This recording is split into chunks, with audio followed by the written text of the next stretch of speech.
Rumcasters, and welcome to this, the 109th episode of the Rumcast. My name is John Gullah, coming to you from deep down south in hot Miami, Florida.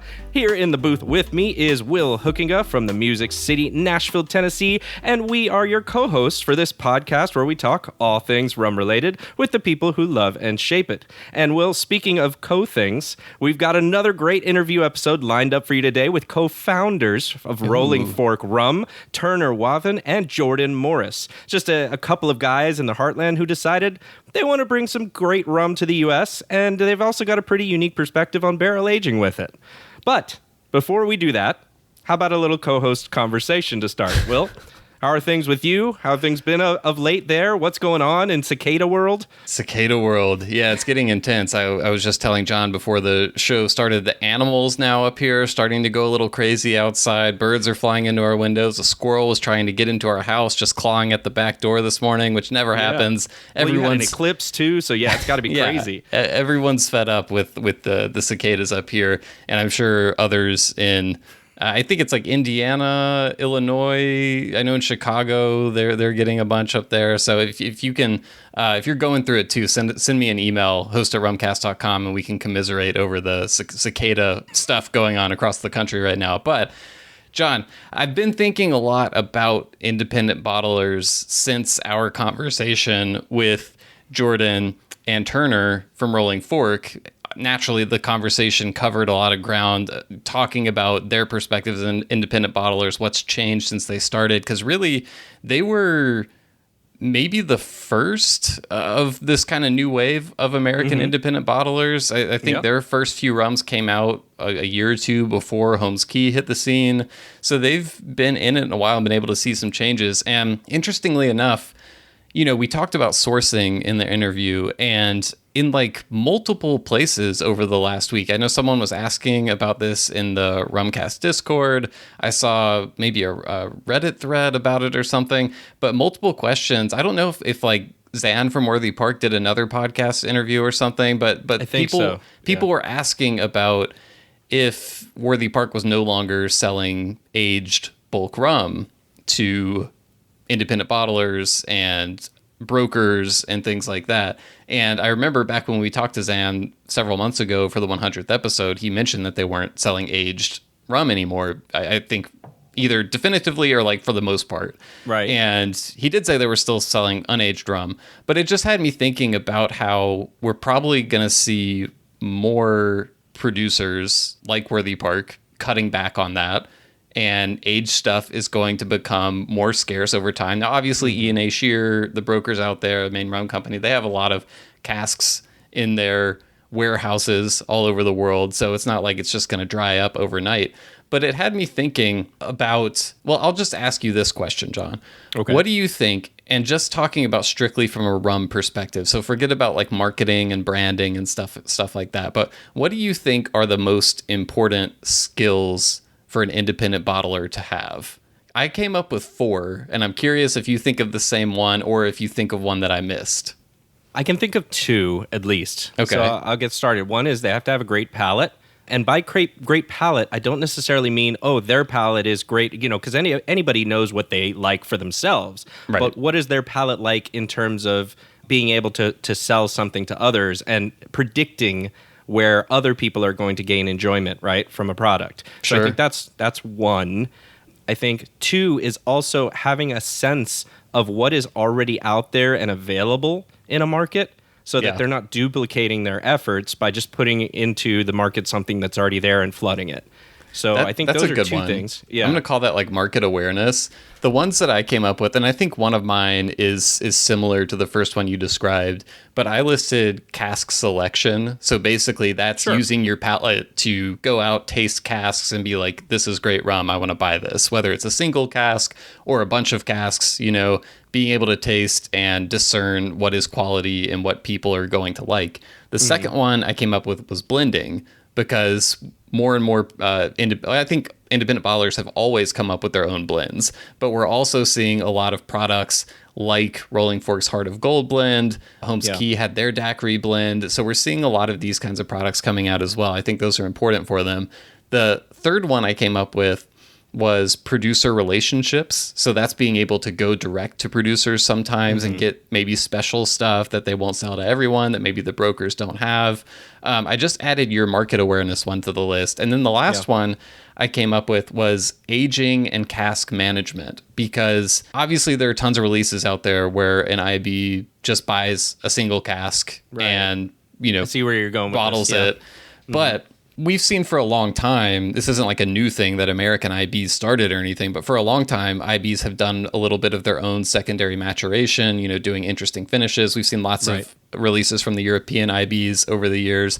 But I think what we're also going to see, and this is obviously happening already, I just think it's going to happen more and more and be even more important for IBs, is buying unaged rum from producers or from brokers and aging it all, like intending it to be an aged release and aging it all themselves. And I think I've brought this up when talking about craft distilleries before. And one of the things that's so amazing to me about craft distilleries is it's like all of these skills that you're trying to learn at once, and each one takes a lot of time and practice, and we kind of take some of them for granted. Right. And one of those is, I mean, it's hard enough to, still learn fermentation, learn distillation, then also learning like buying the right casks, aging the casks, like managing them, doing all that stuff. Like that's a skill in and of itself. And that's something that IBs, like obviously they're not fermenting and distilling, most of them anyway, but learning like how to source casks properly, how to manage them, store them, when to pull stuff out of them. I think that's only going to become more and more important as we see things like producers, because the rum distilleries in the Caribbean and around the world building their own brands isn't going to be something that stops anytime soon. Right. I think they're going to keep investing in that, and over time you're going to see more producers wanting to hold on to those aged stocks because they're so valuable for them, right? So we talked a lot about this with Turner and Jordan, and just the wheels were turning in my mind over the week as I saw people asking about Worthy Park, and just I really think a way for IBs to stand out and differentiate themselves is to get really good at aging their own stuff. And I think we're only going to see more of that. Yeah, I think you're on point there. It's a really good thought. And, just availability of casks even. And, the cost for some of those as a craft distiller also has to come into it, or an IB, right? How are you making that into something that is, if not profitable, at least sustainable, right? As what you're doing is going to keep them going. Yeah. And I think it's also going to raise some interesting questions in terms of, because some of the sticking points, or at least one of the sticking points in some of the GIs we're seeing out there, is it has to be aged in the country of origin, right? For example, if we're talking about the proposed Barbados GI, it needs to be aged in Barbados to be a Barbados rum. And I know Rolling Fork is very careful about like just saying, distilled at Foursquare Distillery in Barbados or whatever. I don't know that they use like Barbados rum on the label. I'd have to check that. I think, it's just like, I think it just says Barbados. Yeah, it just says like the country of origin name on it. But so I think that'll be an interesting choice as well, is am I going to age stuff, in my local environment? Like they're in Kentucky, their aging warehouse is in Indiana at Starlight Distillery, for example. And they're taking advantage of that, and they speak to some of the unique properties that location, imparts in the rum because of the environment, the temperature swings and stuff like that. So it's like, do I want to take advantage of whatever I have available to me locally, or are we going to see more people investing in places at origin to age, which we know E&A Shear is doing? And naturally, I mean, they're a huge broker, so they have more resources to do something like that than, Rolling Fork, which is, two guys kind of doing this, and they have day jobs. They're doing this in their spare time, essentially. So they don't have the resources of an E&A Shear. But there's just all these kind of, I don't know, my mind was going down all these roads thinking about the future of independent bottlers. And I think this interview was just really interesting, because I do think the perspective that they're taking, they're really emphasizing that cask selection, and not only for taking unaged stuff and aging it, but taking stuff that's already been aged and then doing a secondary maturation. And they got into all these details, because I think one of the things that a lot of rum people are skeptical of is like they see finished in a wheated bourbon cask or something like that, and they're like, okay, are you just doing this to, appeal to all those Kentucky bourbon fans out there who say, ooh, a wheated bourbon? And meanwhile, rum fans are saying, well, it was already aged in ex-bourbon. So like, who cares what kind of other ex-bourbon cask you put it in? And I thought they had a pretty compelling viewpoint on that and went into a lot of the differences in a lot of these casks that they're sourcing. So it was a really interesting conversation. We talked to them for nearly 2 hours. I think the interview total for the episode is like 90 minutes or so, but I'm excited for people to hear it. Yeah, same thing. I think it was clear that they know their craft, and they know that being from, that area, and I know Turner has a history of family in bourbon. So, they're steeped in that culture of the cooperage, and they know all of that stuff, and it's built into their DNA in a way, which was really great to hear. I have to ask you one thing before we go to the interview. Yeah. Do you know what a rolling fork is? It's like river terminology, right? I believe so. So I know it's a city in Mississippi. That's obviously irrelevant. I know it's a rotating restaurant in Colorado, apparently. Also irrelevant. But for us, a Rolling Fork River in Kentucky does exist, right? And they're in Kentucky, and there's a Rolling Fork distillery that was established in 1788. Now, I believe this is a bourbon distillery, right? In 1788 there. Yeah. I believe that distillery was in Turner's family, I believe. Right, yeah. Exactly. So that leads. But I still wanted to know what a rolling fork itself was. So it has something to do with the river, right? They had to name the river. Well, John, you know, rivers kind of have forks, right? Sometimes they fork off in different directions, like a road. So I would imagine it's sort of the rolling, rapids, water, and the forks of the river. That's what, if I had to guess, that's what it would be. I'm guessing too. Yeah, and I guess you could say that Turner, especially since he was from a bourbon distilling family, took the road less traveled by. Oh, yeah, he did. He took a fork in the road. A fork in the road straight to rum. Exactly. You know what? I'm glad he did, because I think they have an interesting bottling perspective, and they sent us some samples of their rums, and after we record this, we're going to record a bonus episode for Patreon subscribers tasting through, I think, 5 or 6 different Rolling Fork rums. So there's a 12-year Brazilian single cask on there. It's a blend of cane juice and molasses. There's a 15-year Worthy Park, a 19-year Port Morant. There's an El Salvador rum that they did a bunch of secondary maturation in various cask types and blended themselves. There's a Foursquare that they finished for 26 months, I think, in Woodford double oak barrels or barrel. So there's all kinds of stuff, and we're going to taste through all that. So if y'all want to hear that after you listen to the interview, you can go to patreon.com/therumcast. That's patreon.com/therumcast and subscribe. That should be up before the end of the month for sure. That'll be bonus episode for May, so check that out. But with all that said, John, I think it's time to hear from our sponsor of this episode and then get on over to the interview.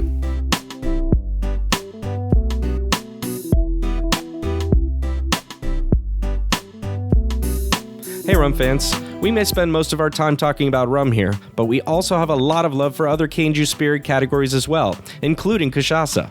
That's why we want to let you know about a new, high-quality cachaça recently made available in the U.S. market, Nossa. Nossa is a single estate cachaça from the rolling hills of the Minas Gerais region of Brazil, the cultural heartland of artisanal cachaça production. The cane juice is pressed on the same day it's hand-cut, single distilled on site using a copper pot still, then rested in stainless steel before aging for a minimum of 24 months in first-use Amburana barrels that are native to Brazil.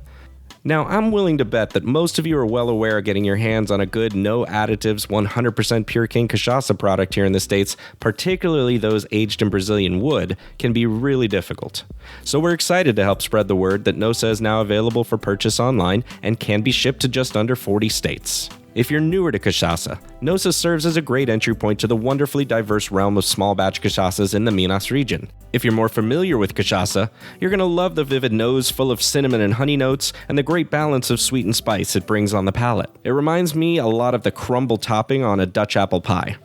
To learn more or to grab a bottle of your own, head on over to nossacachaça.com. That's www.nossacachaca.com and snag 10% off your order using the code RUMCAST. Oh, and don't forget to follow Nossa on Instagram for drink recipes, pictures of the fazenda, and a bunch more. Now back to the show. All right, right, we're here with Turner Wathen and Jordan Morris from Rolling Fork Spirits. Very happy to have you guys on the podcast finally. We've known about you for a while and what you all are doing, and it's nice. I will say, though, I have a short story that I can kind of start with, which is kind of interesting and kind of kicked off while I wanted to contact you all. I happened to be in Covington, Kentucky recently, just across the border from Cincinnati there for a conference. And, you know, when you have a conference for work, what do you do afterwards? You know, you just kind of explore the area. So I found in the little app on my phone a bourbon bar nearby. And, you know, I think I may have told you this at the Miami Rum Congress. I came from bourbon into rum. So I was like, all right, well, you know, when in Rome, right? So let's go to a old Kentucky bourbon bar. And great bar. Yeah, it was really nice, actually. And so as I'm looking it up on my phone, I see, it's Monday night. And there's rum Monday nights there. So it's Monday night rum night. So I'm like, well, heck, this is like the perfect blend here. So I'm going to go for it. So I get in there, and they actually did have a decent rum collection. And among them, of course, there's a few of the Rolling Fork bottles that are sitting there on the shelf. And I figure, well, perfect opportunity for me to try them. I talked to the bartender, real nice guy. Like you said, it's a nice bar. They've got 8 million bourbons, and it was a really great experience overall. And he was talking to me about how he's been pushing. They had a pick there that was a wheated barrel pick. That was really nice, and I got to enjoy that. I got to bring a few of my conference people over to this bar, and they got to experience it, and they enjoyed it as well. So it was a really interesting and fun experience in bourbon country to have all of these people talking about rum, and that's kind of where I wanted to start with you all. Was I know that you all are from that area. Turner, I know you have a family history in bourbon as well, and that I wanted to kind of start with, what was your initial vision for Rolling Fork Spirits, and how have things played out as you've envisioned them so far, or maybe has gone a little this way and that way, and where are you at with it now? Yeah, I'll take it and I'll flip it to you. Jordan and I started working together in 2012, and I can't say if we ever really had a clear particular vision for the first couple years. Our vision was we had no money, so we weren't ever going to be able to start a distillery. And if you can't start a distillery, then your other option is to go the sourcing route. I will say that, be it that sorghum is native to Kentucky, we were playing with sorghum for some time, only to find out that it's not a commercially viable yield. And, U.S. consumers, much like spirits consumers that are really educated across the globe, just like finely crafted, well-aged spirits. Well, yeah, our theory was that U.S. consumers like finely aged spirits. I don't know. I don't know if that hypothesis is played out. They'll love rum just automatically, right? Yeah. Yeah. Well, yeah, I like to tell people we're the idiots that thought it would be smart to independent, age, blend, and bottle rum in the middle of whiskey country. So that's who you're talking to. But when we started looking in the spirits category, John, you mentioned you're from a bourbon background. Clearly, Turner and I are as well. I was a reviewer for the Whiskey Wash for a little bit. Turner, clearly family, in whiskey. I actually have like a bonded warehouse receipt for Rolling Fork Fire Copper whiskey from 1900, maybe, like framed on my wall for Wathen Cool. company. So been around a long time. Or should we do whiskey? And this was 2015 or 16. We're like, whiskey's so played out. Like you can't just buy MGP and bottle it. Like there's plenty of people doing it. They're doing a great job. The world doesn't need more of those. That was 2015. So clearly we were completely wrong, because the next 7 years people just more and more brands just kept bottling MGP, and every time we were like, well, shit. But we kind of asked ourselves, what do we love that isn't readily available, right? Yeah. And I was buying a lot of stuff overseas and, doing the like dice roll with customs to see if I got my bottles right of rum, like Peronis and things like that. And I was like, well, this is dumb. And my premise was, I bet I can get an entire barrel of rum, and pay way less volume wise than I can like doing this stupid thing, like 2 bottles at a time. Again, in hindsight, that was also a dumb hypothesis. Wait, by the way, when was the first time that you ordered a bottle of Coroni? I'm curious. Like 2013, maybe. Okay, so you were paying like reasonable prices then at that time. Yeah. The shipping was more than the bottle back then. That's right? amazing. And that's when I was like, well, this is fucking stupid. Why am I paying so much for shipping? Yeah, so our thought was like it's not readily available here. We were probably the first indie bottler in the US to really just bottle single casks of rum. I think our first we did a Foursquare bottling and a Worthy Park bottling and what was it, Turner, like early 2017 or something? Single barrels were 2018, 2019. Okay, yeah. We bottled our small batch in 2017. Is that right? Well, I mean, we started with Fortuitous Union inadvertently, and we don't need to get into that story. Yeah. Yeah, As Turner said, we had no idea what we were doing when we started. And so we had some rum. The first warehouse we were at made us a rum and rye whiskey blend with it against our better instructions. And so, we rolled with it and bottled it because we really didn't have a choice. Like they were winning all of our money. Story. So. Right. It's a great story. I know, Turner, you were recently on Bourbon Pursuit podcast as well, which is a great podcast. And check that out if you haven't heard it, because I know you all go real deep into the Fortuitous Union story. Mm-hmm. But as this is a rum podcast, we're going to, focus on the rum side of things. So yeah, keep going, Jordan. You were saying it was a pretty simple premise. We were just thinking like there's not a lot of this available in the US, but we believe that, high-end US consumers actually what they really like is well-aged spirits. It's not necessarily bourbon or rye or scotch or Japanese whiskey. It's like well-crafted spirits that have been in a barrel for, a reasonable amount of time. So you get some cask influence as well. And we looked around and we're like, no one's doing rum. We like rum. So why don't we focus on that? And sounds pretty simple in hindsight. Like that was our logic, right? It was a very short flow chart. Do you like rum? Yes. Okay. Like, is it readily available here? No. Fuck it. Let's do it. Well, and is that how the two of you got together? Like, did you speed date and say, do you like rum? Yes.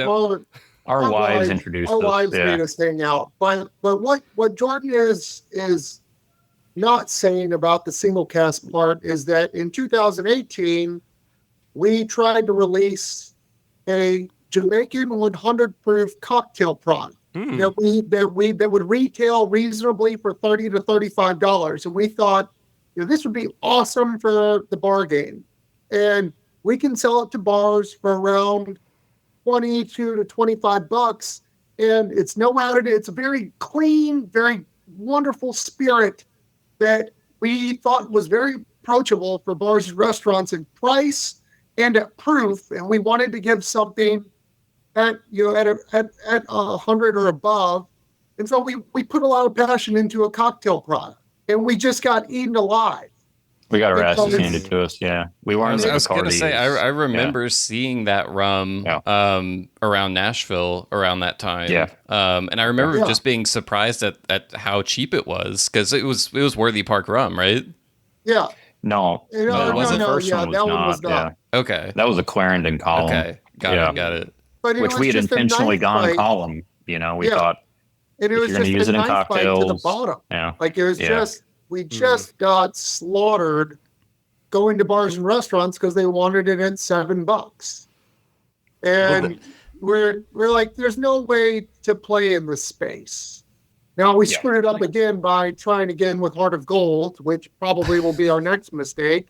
But it's just about to ask about that. That's what really pivoted us to really focus on older age crafted single casks, because we tried to give more favorably priced options that just no one gave a shit about. Yeah. I was going to save this for later, but I feel like we should talk about Heart of Gold now, because as soon as you guys mentioned that, because I remember seeing that product, but I didn't connect the dots that you guys were starting by really going after like a cocktail style rum. I just thought this was like an affordable aged rum or whatever. So it was a terrible experience. It was extremely difficult. You described it as a race to the bottom, and now you just put out Heart of Gold, which is there's some fucking racing to the bottom, baby. Yeah. There's some differences though that I want to make sure people understand. Like, this isn't just we got this one column still rum from Jamaica and put it out.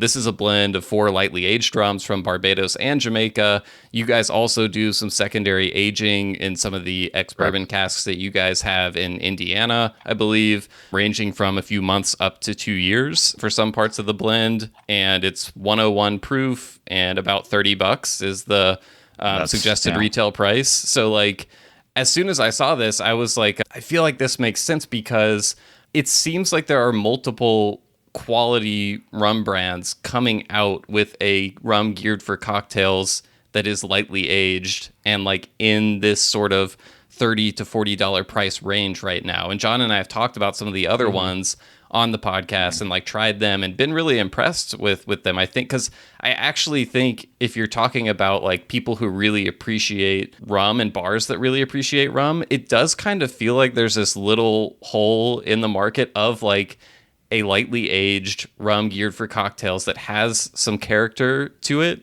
that has flavor to it, but has a little bit of that richness from the aging and isn't like, you know, blow you out of the water from funk or blow you out of the water from proof perspective. You know, like there's things like Smith and Cross out there, but it's 57% ABV. It's super funky. So anyway, I'll shut up and like, why are you guys doing this basically since your first experience was so bad? Yeah. Well, let me first. So the thing that surprises a lot of people when they come and visit us is how many barrels of rum we have aging randomly in a warehouse in Indiana. Right? People are like, oh, you receive, you bottle. We're like, no, we don't receive and bottle anything anymore. We age everything we get. So at this point, you know, we had the inventory available to go around and make choices, you know, and pick 4 barrels. We knew we could repeatedly do as well. You know, I can consistently have a, you know, 3 to 4 year old Jamaican rum distilled by Worthy Park near WPL. I can consistently have a 3 to 4 year old Foursquare pot column blend. I can consistently have a Clarendon column, right? And I can also consistently have one of the flavor drivers that I actually like is we have a 1 year old Worthy Park in there. Yeah. Which is that also WPL? It's WPL. Okay. Yeah. Now may we move it around a little bit over time? Probably not for this product, but what you were pointing out, you can get a pretty funky, you know, Navy strength rum that maybe is light. No one really describes what lightly aged is, which is why we just in our spec sheet like this is what we mean by kind of like lightly aged. Yeah. Right. Kind of in that 1 to 4 year range. We finally have the inventory in a place where we can, reliably do that. And then we also, the Clarendon is a column and it is in a toasted bourbon cask for 2 years. So it's a big oak note on that one. And then Foursquare as well balances out what I would describe as like light funk Jamaican. WPL is not going to blow anyone out of the water on funk. And for whiskey centric bars, that's still kind of a funky rum. I know we're looking around and being like, that's a very down the middle. And to me, I actually told Turner, I was like, should have made it funkier. I was pissed at the end. And he was like, this is perfect. And then we took it to a whiskey bar and they're like, why is this so funky? What the fuck are you talking about? But so we go to bottle it, and Jordan's like, I don't like it. It's not funky enough. And I was like, Jordan, we have to make something approachable to the common person that hasn't even experienced Jamaican rum yet. Yeah. Like we have to create an introduction. And Jordan's like, no, it's not funky. Like, I don't like it. It should be at 114 or 107. It needs to be more. And he just goes on this rant. He's just totally pissed. Then we're at this super high-end cocktail bar that just opened in Louisville. And the bartenders are just like, they just couldn't, they probably never had Smith and Cross before, but they was too funky for them. And I was just like, I told you, we have to drive the middle. At some point, we cannot just chase these wonderful dreams that 7 of us care about. Like, you got to meet the middle ground audience somewhere. So I did agree for, this product. I was like, all right, I'm going to make it. I mean, it has a slight twinge of, Jamaican fruit and citrus notes, but it's clearly in what I would call down the middle range, right? Maybe a little more like ester flavor profile than, Appleton Estate or something like that, but nowhere near Smith and Cross or like, Rum Fire. If someone drank this and then drank Rum Fire, they're like, Jesus Christ, back to back. So, and the other thing we've learned is, we bottle most of our stuff cask strength. And again, you go a lot of bars, you take them, even a 6-year-old Jamaican at cask strength, but cask strength 60%. And their cocktail, it blows up their cocktails. They're not used Yeah. to dealing with a 60%, like I would say the 6 year is like a mid-aged rum. And so we were also like, you know what? Most cocktail bars are used to dealing in that 90 to 100 range. I, however, in good conscience, hate shipping things under 100 proof because then I'm actually shipping more water than alcohol. It's just the principle of it. I was like, you can always add more water, but if I give you something at 80 proof, it's not like you can take the water out, Yeah. So that's why we do 101, or we've done, I don't know, I'd do 100 probably too, but I think 90 is actually fine for cocktails if you know what you're doing. Yep. To me, it's super annoying. Like 80 proof rums and cocktails, like there's no rum, it just gets overwhelmed. So that's why we went with 101. I think a lot of bartenders are also used to dealing, if they're doing whiskey style cocktails, they're used to dealing in 100 and 101 in their cocktails now. Yeah. So we did some tweaks. 101, this is a blend instead of just one rum. We were pretty picky in the barrels we used as well. Like I mentioned, there's a toasted bourbon cask in there. There's some low char barrels to preserve the Jamaican flavor. What the other interesting item is when people come in to visit and, they're like, oh, we use bourbon barrels. And I'm like, cool. And they're like, char 4. And I was like, well, which char 4?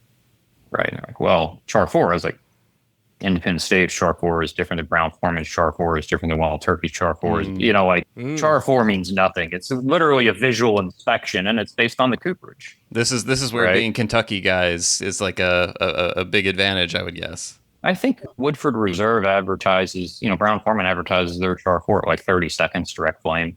Wild Turkey's alligator char is advertised like 60 seconds direct flame.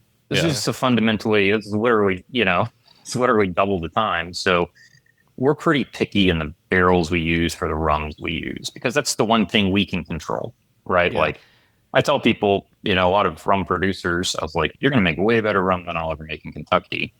However, the one thing I might be able maybe to do better is find different unique whiskey barrels, right? Is it low char? What cooperage is it from? How long is it air seasoned? How long is it toasted? We have some in 5-year air season staves. Like a 5-year air season stave. So that barrel sat, the stave sat outside for 60 months versus, the standard 6 months or 3 months at some places. It's just a fundamentally different barrel.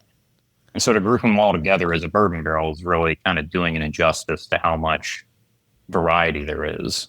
Yeah, I think that was one of the things I wanted to bring up with you guys because I think we'll have some rum enthusiasts listening who, are obviously used to ex-bourbon casks being used in rum because that's kind of the industry standard. Those aren't always ex-Kentucky bourbon casks. Most of it's Tennessee. Yeah, so most the of it's irony Jack Daniels. is, Jack Daniels doesn't brand it. It meets all the requirements of bourbon, right? But they actually like being Tennessee whiskey, which has that other layer of filtration on top, right? But the irony is, it's mostly Jack Daniels. Yeah. I think some listeners will hear like, oh, these guys are doing interesting things with like different ex-bourbon casks, and they'll be, telling themselves, okay, like how different is one ex-bourbon cask from the other, because bourbon has that reputation of kind of being more, narrow. It has more, more narrow, more parameters, less diversity than you might see in the rum category, which comparing bourbon to rum doesn't make any sense anyway, but we won't get into all that conversation. But so I'd love to hear from your perspective. You were getting into it a little bit there, but in terms of, obviously there's variety in how these casks are made, different char levels, different liquid goes into them, different types, different mash bills. How much variety do you see in terms of flavor development when you put X type of rum and X type of cask? And like, what have you guys learned? Like, what have you learned over the past few years that now that you didn't know when you started? Yeah. This is where I would encourage anybody listening that can come to Starlight, Indiana, please reach out to us and come visit us. Because while Jordan and I are about to explain in breadth our opinion of this, there's nothing like the experience of actually getting to taste through all the different types of casks that we have in-house. Yeah. Because we have a wide-ranging variety of bourbon and other casks, and oak and time really are going to add influence to just about any spirit that's ever produced. And we are passionate about the barrels that we try to select and pair with the particular type of rum that we think will have a particularly unique outcome at the end of the day. we all love Foursquare. It's a wonderful product. It's also what we call the gateway drug for bourbon drinkers. It's a great, approachable rum for the bourbon and whiskey community. Our ability to take Foursquare and finish it in a wide varying variety of different unique bourbon casks, whether it's rye, whether it's wheated, whatever it is, you can actually taste the influence of the cask and what it does to uniquely add its own little twist on what has already been a phenomenally crafted spirit. Yeah. What I like to tell people is I can move the flavor profile around, right? And, I was at my rum conference. You guys were probably there. I think it was maybe the Chairman's Reserve was like 2.5% of your flavors based on what was previously in the barrel. It's like, okay, so did I have a Four Roses high rye mash bill with, Four Roses makes 10 different types of bourbon. And we can go debate with whiskey nerds and they will argue every one of them. And all 10 different recipes are very different, right? Yeah. So Four Roses also stamps on their barrels which recipes in which barrel. So I know, this is an OESO Four Roses. And, I generally know dump dates. So here's how long it was used. Buffalo Trace, again, they stamp weeded bourbon. Clearly, they have to delineate, right? Weeded versus mash bill 1 versus mash bill 2. But there's actually a really interesting YouTube video right now. If you guys know Rum Revival at all, Arminder. Yeah, Arminder's great. Yeah. We mailed him 5 different samples of the exact same. So it was when we started with it, it was an 8-year Barbados rum, distilled by Foursquare and aged there for 8 years, that we then put into, I think it was 5 different types of technically bourbon barrels. And we mailed him, after a year there, we mailed him the 5. I mean, it was from the same batch and everything, barreled on the same day. He does a review on YouTube. It's an interesting watch because you can tell most of them are Foursquare. I think one of them actually was so weird. He was like, I don't even know what this is. Right. It was all from the same batch. I think it was the Wild Turkey. It was a Wild Turkey barrel, which Wild Turkey does have some interesting barrels in their program. But, it's kind of an interesting, because I can show this to people in person, and I can walk them through it. But if you don't have time to make it to, Starlight, Indiana, Arminder does a pretty interesting review as well. And, have we contemplated making like a sample kit? Sure. It's just like one of those logistics things for 2 guys. Like, right. I don't have the resources or people, so I'd have to figure out the packaging and everything myself, which is not on the top of my list of things to do for a month. But if you really wanted to prove your thesis, I mean, that's a pretty good way to do it. I can back that up. John, we want to do it. We just, it's, we started with releasing our own website that will allow us. And we would, I would say we have some pretty cool things coming out in the next, 3 months. But I would say definitely in 2025, it's something that we would love to accomplish. Yeah.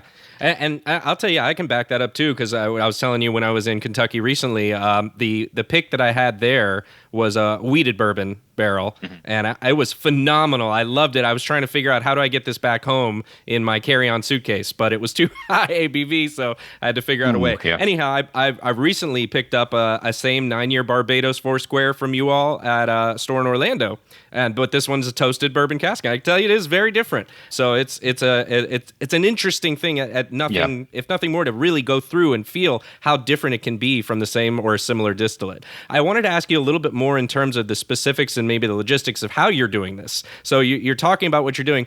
How do you first decide to match the specific bourbon cask to a specific rum? Do you need to be very well acquainted with the product that comes from that bourbon or not? It doesn't really matter. You've already mentioned there's a ton of variables involved. And then also, I want to know, how often do you dip into those and decide when it gets to be bottled? Well, I'll start, Jordan, then I'll flip it to you. What I want to say is this is also a learning curve for us. We have had to learn through trial and error what does and does not work. Yeah. Just like you said, John, you have the toasted bourbon cask. What we're learning is while a weeded cask, or particularly a rye, that can create some immediate influence that might only take 9 months to a full year to to impart or impact flavors that add value to the base spirit. The toasted bourbon cask, it needs more time. I would say it needs to go 2+ years. And we've had to learn that through trial and error. We work with some wine casks and some sweet wine casks. Those we need to scale back. We've always tried to do finishing at a 12 to 17 plus month range. We don't like to ever do micro finishing where we're only finishing in something for 30 days. So we always wanted, that was one of our calling cards, but we've learned that maybe we do need to have products that only stay in a particular cask for 6 to 9 months as opposed to a full year. And we've learned that the hard way. And why is that with the fortified wines and stuff that you're aiming for not doing the less time? I'll answer Will's question he asked about variables, right? That we consider, and that'll lead into the fortified wine, right? So, even in American whiskey, even in bourbon, you've got multiple different cooperages. ISC is the largest independent in the U.S., right? They source most of their oak from Missouri and that region.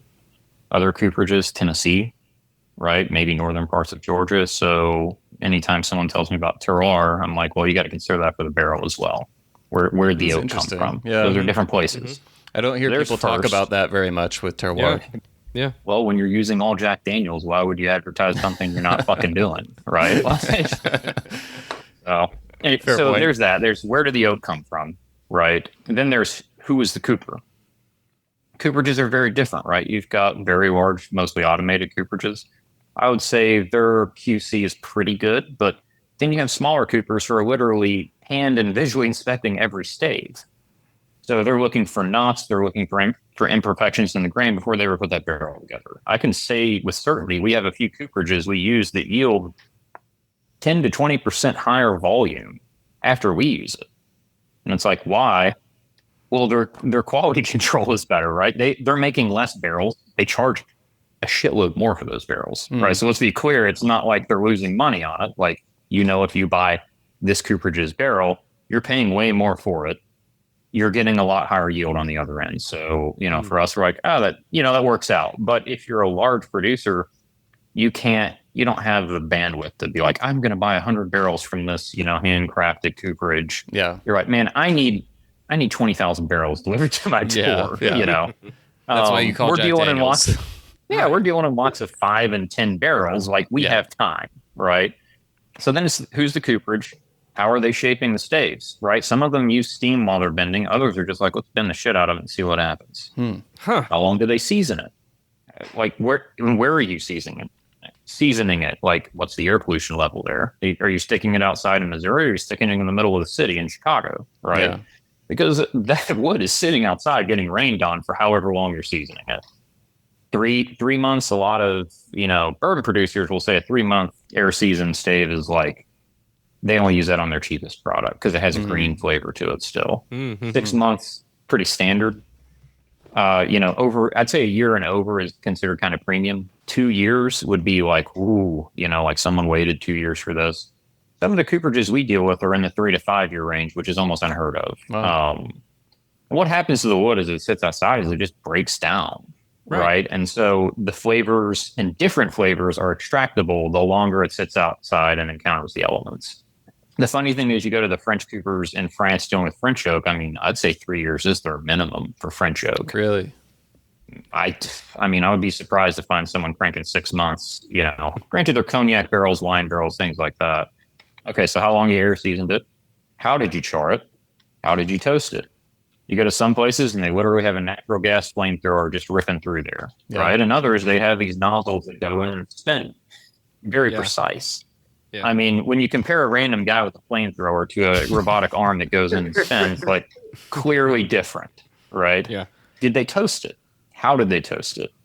Some of these guys put them in large ovens for slow toast over time to raise it up to a certain temperature. Others do an infrared toast, right? To just raise the temperature of the barrel without charring it. You get some incidental char or incidental toast, even if it's not toasted, right? Just the layer beyond the char is going to be toasted. What whiskey producers have figured out is like, we can toast the entire barrel and actually it loosens up some of the flavors you're going to get out of that barrel, which I'm sure you guys have probably had some of the toasted bourbons out there. Yeah. Woodford Reserve Double Oak is a toasted barrel. Forster 1910 toasted barrel. There's some smaller producers doing it as well. I tell people the big note I always get out of toasted barrels after a certain amount of time is cream, for whatever reason, And then, like, how long was the barrel used? We've bought 23-year-old weeded bourbon casks from a now defunct distillery, right, Bernheim, which the label carried on, but that distillery ceased existing. Down to 3 years, 4 years. That's it's like a tea bag. Like, how much flavor is left in that barrel depends on how long it was used at first. Right. Mm-hmm. It's interesting, but you guys have all this information, and I feel like, you go to your website, you read the description of the rum. Most of the time, it might just say weeded bourbon cask, but there's like all these levels of detail you could reveal. That'd be interesting. You could say, seasoned for this much time. You could say previously held bourbon for this amount of years. Like, what do you decide as the cutoff point? And is some of it just because you don't necessarily always have the exact precise information? Yeah. Like we got in some 1999 wild turkey barrels, right? We know they were from 1999. We know when they were dumped, but like that barrel is so beat to hell and faded and things have grown on it. I could not, I know what the standard wild turkey barrel is, and that's probably it. But also 1999 was a different time to be making barrels than, 2024. So sure. You look at the barrels, the staves are wider, back then the trees were older. That's the other thing to keep in mind. If you ever see an old barrel, you'll see like the head of a barrel, like 2 or 3 staves, fills the entire head of a barrel. That's because the trees were older and bigger. You see a new high quality barrel, it's like, 15 staves going across. Yeah. Not to say that's like a lower quality. It's a different experience, right? It's going to impart a different flavor. You're going to have a lot more seams in the wood, between all those staves. It's just a different aging profile. Well, you talked about the vast array of options and information we have. Yes. The thing that's beating us down is distributors. We tried to relay all this information to distributors, and they're like, "Whoa, what is there? What do you mean, rum's in a bourbon cask?" We're like, "What?" Yes, most are. Like, you gotta just. Geez. Yeah, and then we're like, look, we have this XYZ, and then it came to be like, Jordan, we just need to color code labels so people know where shit's from. Yeah. Yeah. We had a distributor ask us why our Barbados tasted different than our Jamaica, and that's when we were like, well, this is a losing battle. That's when we made the distilled in. We made that font much larger and different colored, right? So now we just tell them, this is the green.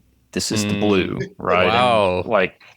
And if you see Turner's photo in the background, that's why all Jamaica is green, Barbados is blue, Venezuela is kind of a weird yellow gold, right? Gotcha. Yeah, it's intentional. I honestly hadn't noticed that, but that makes sense. You know what? I mean, here, this is a free idea, so take it for all that you paid for it for. But like you mentioned Four Roses earlier with the OESQ or whatever it is, and they have all that. Maybe you go that direction where you say, you know what? Fuck what it means if they want to find out, they can, right? But if you create a four code and you say, hey, we know what this means, go for it. That might actually work out. I think, Will, you and I predicted somebody was going to do that. So Jordan and Turner, make it happen so that my prediction will come and correct. The distributors will probably always be hopeless. And I'm sure there are some who are exceptions. I'm not trying to besmirch all the distributors out there. There's plenty of smart distributors. But we found always, a wide array. There's always going to be rum nerds who you can't possibly give enough too much information to.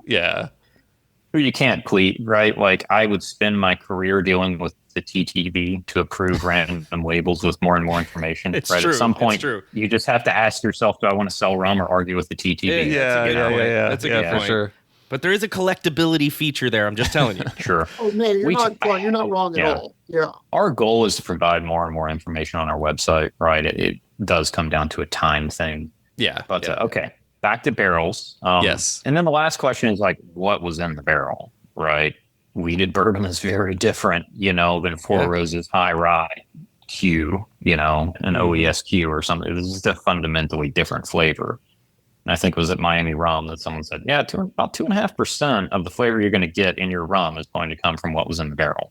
And so when people ask me why is ours different, I'm like, well, do you like Jack Daniels? Then that's in a lot of Weller. Weller's Yeah. huge right now. which one do you like? Well, and but even they'll all be different.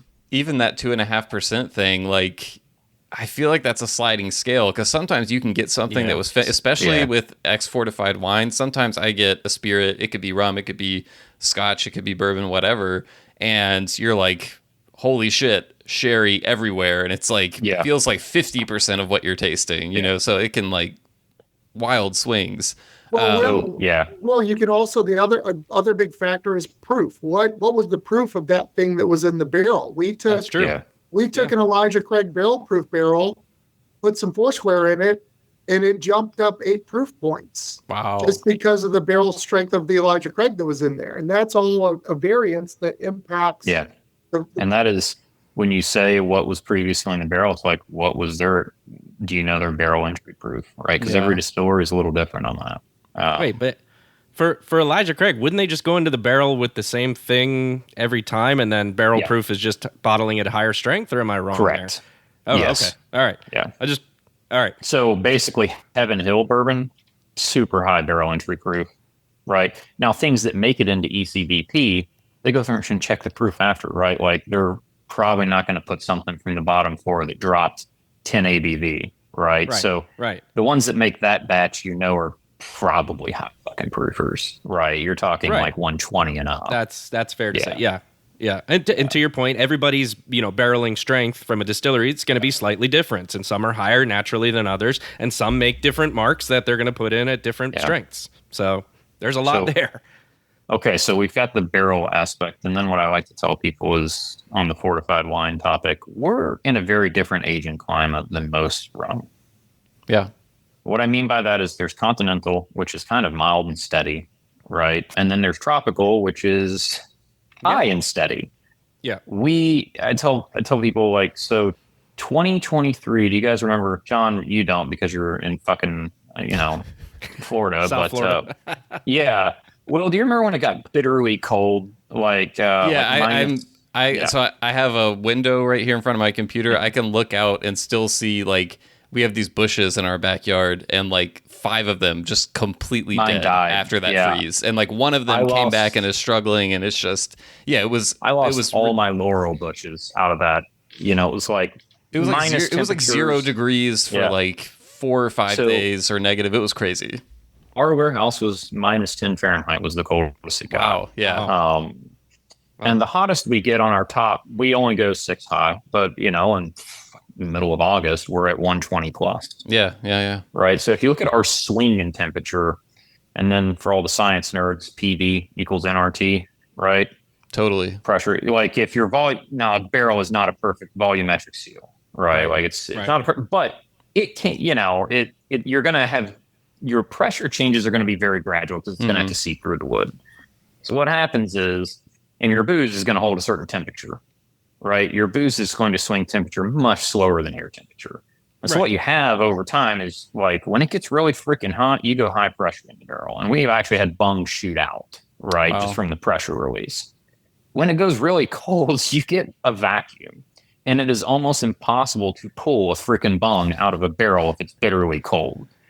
Like, and when you do, you just hear this, like literally the air rushing into the barrel, right, Wow. to address the pressure difference. So what happens with the booze is, of course, high pressure, it forces into the wood. Mm-hmm. Now, for a tropical, you get this light, like it's 100 degrees in the day and 70 at night. Oh, okay, or not even 70. Right in the summer, it's 100 to like 85 or something. Yep. Right. Something so you get like this that. Mhm. somewhat into the woods, somewhat out of the woods, somewhat out of the woods. Like, you don't go very deep. When it stays minus 10 for like a few weeks, you just get this absolute, like, everything is trying to force itself out of the barrel. Yeah. Right. And so with what we learned with fortified wines is that's not necessarily a great thing because everything that's in that barrel, and some of them is sulfur, where they, Absolutely. and so with our aging climate, we cannot leave like a rum fortified wine barrel, say a sherry or a port or something, in our rick house year round. Well, and like If- you You guys have the El Salvador rum, which I think, Yes. like the vast majority of your products that have secondary maturation, it is some sort of ex-whiskey cask. Yeah. This blend I thought was interesting because I believe it's 3 Oloroso sherry casks, 5 port wine casks, 4 rye whiskey casks, and 10 Kentucky bourbon barrels. Or that may be just one batch that came out. Correct. Yeah. But I thought that was interesting, and it made me wonder just, was that the original intent, or was that the product of seeing like, whoa, the sherry correcting port over is time. really strong, and like we need to balance this out a little bit. That was a more climate controlled facility than where we're currently at. Gotcha. Right? Okay. So the sherry and port, while heavy, man, it was heavy handed. Like the sherry was a straight sherry bomb. Mm-hmm. Now, when we chopped it around, we took people to blend components, and of course, all the sherry head Scotch people are like, I love this. Yeah. I want only this. Yeah. And I'm like, heard. However, I don't think the majority of the public wants just, to pour basically liquid rum Scotch. Yes. Or liquid rum sherry down their throats, So the intention was always to blend that. Mm-hmm. However, our aging, that was more climate controlled for a large part of that, which is what I was saying. Like, if we were to do a long fortified wine or a long wine aging, we would have to cellar it for a part of the year. It could not, we could not leave it out there over the winter period. We would absolutely, we've learned this trial and error. Like, trust me, we learned the hard way. Yeah. The -10 Rex and port barrels we had, which took us forever to get the sulfur out of, which, side note, people don't know that you can oxidize the shit out of it and get sulfur. And then, Really? high char whiskey barrels as well really help, because high char is a A filter. filter. Yeah. So, yeah. Going back to the pairing conversation, the El Salvador that we purchased, we purchased quite a bit of it. Yeah. So we needed a lot of barrels to do secondary maturation. 2, this was 2018, and the rum from El Salvador was very one-dimensional. It was a vanilla bomb. Mm-hmm. Right. So it didn't have much of a middle body, and it didn't have any type of finishing expression. So this was Jordan and I's first foray into what will oak do to rum. Right. We all know it in theory, but now we're going to do it. So let's do it. And we, going back to what Jordan said, like a kind of a Scottish tongue process, we really wanted to, this was our first experiment into what can we accomplish in enhancing the flavor of rum through secondary maturation. And now we picked a particular rum that was very one-dimensional. It wasn't a Jamaican. It didn't have. It was. So that's Colin how. still. Yeah. Mm-hmm. So Which we've had other people ask us. They're like, they tried. there's only one distillery in El Salvador. Yeah. And so they've tried to source barrels. And they're like, yeah, we tried that El Salvador. It just doesn't taste anything like yours. And I was like, yeah, well, we used port barrel, sherry barrel. Like we did a lot. That was, almost 2 years of a different weird aging going on. Yeah. So just a different rum at the end of the day. When, I think a lot of the stuff we've talked about is secondary maturation. Correct me if I'm wrong, but some of your, like the higher price, I think it's the Lost Cask series, you call it. Some of those you're not doing second maturation. Is that correct? Most of those we don't. Yeah. Most of those we actually bring in the barrel, right? Which a lot of people think we're fucking. We are insane, knock on wood. We insure, we pay for insurance for obvious reasons, right? And we we do not ship in the most efficient manner from a cost perspective because we're trying to limit our loss, right? Even like wooden barrels are not perfect containers of booze. Yeah. Right. Right. You're going to have temperature changes, just rattling around, and it hits a spot where, the fill hadn't hit that level. And so that wood's dried out, and you're going to add a seat point or something. Like, if you highly, highly value the liquid inside the barrel, like in our Lost Casks, which are really expensive, right? Yeah. You want to maximize your liquid yield, not your not lower your shipping costs. So we do not ship on barrel heads, right? Which a lot of people say, oh, you can take 4 whiskey barrels, flip them on their head, and, wrap them on a pallet. I mean, if you think about it, a barrel that's lost some volume, part of that head, if it's been, aging on a side, is completely dry. Yeah. Mm-hmm. And Right. you're going to flip it on that one. You're going to flip it on one of those heads, which has not been used to holding that amount of liquid on age. Is going to, you're going to bleed booze out. So we try to ship in the manner in which they're aged, right, to limit losses and things like that. But we do receive it in the barrel, and then we have partners that highly value those barrels when we're done with them because that's about the freshest rum barrel you're going to find in the United States. Would those mostly be whiskey producers? Yeah. Gotcha. Yeah. Gotcha. I mean, I'm sure you guys are probably know we bottle at Starlight Distillery. Yeah. They use a lot of our rum barrels. Okay, cool. Yeah. So you have something like this 19-year-old Port Morant, that you guys did recently. Is that a case of just like, this is a 19-year-old Port Morant. It's like very distinctive. It's got a lot going on. We just don't want to fuck with this and like try to, do something different to it. Is that how you decide whether to do secondary maturation or not, or are there other factors? We'll try. Yeah. I mean, well, okay. So I will say sometimes if we get a barrel and we're like, oh shit, that barrel is not in good condition. Right? Like that's life, man. We're either going to get it out of that barrel and into a barrel that we think is in better condition. Right. But even then, when I'm choosing, so, for example, we had some 2008 10 Cane. Okay. Right. Which is an extremely luxurious rum, cognac. It had cognac cask aging and things. And I tell people, like, the difference between 2008 10 Cane and 2012 10 Cane is the difference between, like, it's like, I don't know, Foursquare and vodka or something, right? Like, it's a tremendous. In 2012, they were going out of business. In 2008, they thought they were running a successful business. Right. And so we got the 2008 in, and the barrels were just beat the shit. And it's like, we're going to lose all that rum if we let it rot in those barrels. So what we did is I was like, what barrel? Because I love the flavor profile. I was like, what barrel is not going to affect that flavor profile like that neutral. much?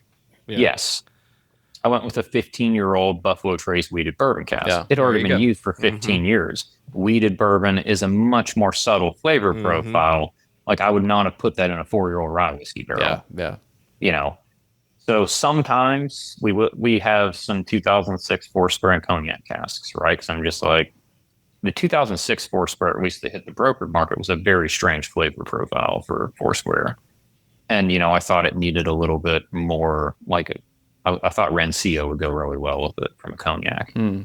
Right. So sometimes we'll do that, but typically for a lost cask, it is from that cask. Yeah. One of the things, there are lots of different decisions you guys can make in terms of, you can start with picking a cask to begin with for something like the lost cask. You can talk about getting something in that needs some secondary maturation and then deciding, what do we want to put this in? Jordan, I know, like, if you look on the website, like both of you have kind of roles listed, where I think Jordan, you're kind of product development, and Turner, you're like kind of sales and operations, that sort of thing. But just from talking to you guys, I can tell that you're both very involved in like It's very making, collaborative. you guys are wearing a bunch of hats. What you mentioned, you had some disagreements with Heart of Gold. I'm curious, like, how often do you guys run into something where you one person thinks this and one person thinks this, and like, how do you sort that out? Because that never happens with me and Will. Ever. I'm the Never. creator of terrible ideas and terrible dreams, and then Turner is the crusher of those dreams. Right? We usually logically, like, he's like, that's a really bad idea, and I'm like, yeah, it is. I just wanted to do it, So Turner, you've calibrated how to communicate with Jordan, and like every now and then he just like lets me do something stupid, right? So for example, the 2008 10 Canes were way too expensive. He's like, this is fucking stupid. I was like, but I love them, right? It's like, okay, that's your one stupid thing for the year. Turner's head was in his hands just then as you brought that up. So We had some 98 Bellevue. Ooh. Again, very stupid. There's 1,000 things that can internally implode a business in any business sector. And I think they say 70% of businesses fail. I think Jordan and I understand why that is, because there's internal and external factors that can absolutely decimate you, that you are not prepared or anticipate. One line that Jordan uses that I really like is, Rolling Fork has no executive chefs. We're all line cooks. I love that. Yeah. We have to make swift decisions at a pretty rapid pace sometimes to meet goals and objectives and deadlines. So a lot of what we do is, we have conversations through text. It drives other people insane, but we're always having to communicate, and we cumulatively have made better decisions than we've made bad decisions. But we have absolutely made bad decisions collectively. Oh, yeah. Luckily, we haven't made decisions that have tanked us. And what we always said is we will always kick this rock down the street as far as it'll go. Until we hit a roadblock that is insurpassable, we will continue to go down this road. And sometimes this road sucks a lot. It's usually when we're dealing with shipping or import or distributors. The fun part is going into our playground, which is our ricks, and being able to play around. Yeah. But having a partnership where, one, you're both not good at the same thing. That's extraordinarily important. If you're both good at the same thing, then you don't need each other. Yeah. But good point. You have to have diverging abilities, and you have to be able to work in a manner that allows you to continue to push the needle down the road, so to speak. And we haven't blown that all up yet. But absolutely, there's, frustrations. I mean, you run a small business, things are going to suck. Yeah. And things do really suck at times. But Rum's a tough market in the U.S. too. Oh, yeah. Yeah. So to Turner's point, like, I would say our internal conflicts are pretty low, because usually when Turner tells me it's a dumb idea, I already know it's a dumb idea. I just want to say it, right? Just to like put the flag in the sand. I said we should do this. So a decade later, if it turns out to be right, a decade later, I can but see. Right. You've got all the receipts. Yeah, but usually when he tells me it's a dumb idea, it's pretty logical, and I'm like, yeah, it's pretty fucking dumb. I can't believe, I just wanted to say it, because the external conflicts are high in rum in the U.S. Yeah. It's a tough market. I do not envy any independent bottler trying to focus on rum in the U.S. It's a tough market out there. I think the education level is pretty low for the general population. The interest level is passionate among a select few. Yeah. Right. I would agree. Yep. However, you cannot structure your business to solely address the select few. Yeah, for sure. And that's what, I would love to just bottle high ester Jamaicans and call it a day, but I would sell a few hundred bottles a year and that would be it. Right. So but couldn't you say that maybe, bourbon and scotch was there 15 years ago, 20 years ago, whatever it is? So, Yeah. A lot of people, this is just industry people, like, rum's coming. And I think the argument it makes sense on some level, right? Like, people are bourbon continues to grow, but the growth rate is slowing, right? Like, there's only so much bourbon people need on their shelf. The interesting one has been agave spirits, right? Tequila mezcal has absolutely crushed if you look at their year-over-year growth. Yeah. But the interesting part of that is agave has a very long input cycle. For sure. 5 to 7 years, I think, is the average. So, the last thesis I read on this is like, they're literally going to run out of agave, and there's going to be an unmet demand. They're going to plateau simply because supply is going to, cut off. Maybe prices go up. And the prices are going to increase. Exactly. Yeah. But like, there will be an interest in the sweeter end spirits, right, which rum can cater to that space. And I will say this, the other interesting thing that I think tequila has done a really great job of, for better or worse, is convincing people that it's more healthy, which I'm like, that's the dumbest shit. It's all alcohol. Right. It's all, like, I don't know why people think this, but I was like, all the rum producers should just shoot all these videos of like people running through cane fields, like, oh, look how happy we are in the sunshine, right? And just like, hell, let's hop on that train of like, for some reason, this is more healthy than other things, even though it isn't. Well, that's one of we can't say that. Yeah, like one of the challenges for rum is it looks like an advantage when you look at agave spirits, because they can be like, hey, this is this plant, that looks, it's green and just looks like healthy. With rum, it's like, even once you educate people on where it comes from, it's still sugar cane, which automatically, when people hear sugar, they think Yeah. not healthy. Unhealthy. You know, even once you show them what the plant looks like and explain that, like, you know, sugar doesn't come through, like every distilled spirit needs sugar, right? Exactly. But yeah, it's a challenge. I mean, it's all bullshit. It's all high strength alcohol. Yeah. But, you know, like for whatever Yeah. reason, people have explained to me multiple times, I only drink tequila because it's healthier. And I'm like, Yeah. It's where the hell did that gluten-free. come from? Yeah, gluten free is very helpful. Yeah. So we've talked a lot about the barrel because you said that's where you have a lot of control. But Yeah. there's another place where you have some control as well, and I want to talk a little bit about that. And that is where you're sourcing your rum, right? And who you're working with. So I wanted to kind of ask a little bit about that, and you know, what's the rough number of different distilleries that you're currently considering for possible future release? Are you actually looking at sourcing an unaged spirit, maybe to We even actually test? do that. Okay, Yeah. okay. So I We- wasn't clear on that. Okay, I'm glad. I You, mean, yeah, Like Don't actually the start Worthy it off. Park, the Worthy Park and the Clarendon, they're in the Heart of Gold blend we received as unaged. Okay. Cool.